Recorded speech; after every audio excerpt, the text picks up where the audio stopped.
పోగులు చామదుంపలు తీసుకొని వాటిని ఉడకబెట్టుకొని పక్కన పెట్టుకోవాలి. ప్యాన్ తీసుకొని ఆయిల్ వేసుకొని ఆవాలు, జీలకర్ర, కరివేపాకు, ఉల్లిపాయలు వేసి పసుపు, ఉప్పు వేసుకొని ఉల్లిపాయలు మగ్గనిచ్చుకోవాలి. కొంచెం మగ్గిన తర్వాత పచ్చిమిర్చి కూడా యాడ్ చేసుకొని వేయించుకోవాలి. ఈలోపు మనం చామదుంపలను ఉడకపెట్టుకున్నవి పెద్ద పెద్దగా కాబట్టి చిన్నవిగా పీసెస్ కట్ చేసుకొని ఉల్లిపాయల్లో వేసి కొంచెం లైట్గా చామదుంపలను కూడా వేయించుకోవాలి ఉల్లిపాయలతో పాటు. అవి వేగేలోపు చింతపండు తీసుకొని వాటర్ పోసుకొని దాంట్లో కారం వేసుకొని మిక్స్ చేసుకోవాలి.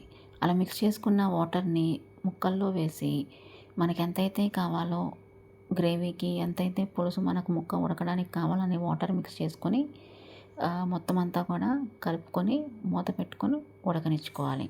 అలా లో ఫ్లేమ్లో పెట్టి ఉడకనిచ్చుకుంటే మనకి కర్రీ చాలా అంటే చాలా టేస్టీగా ఉంటుందండి.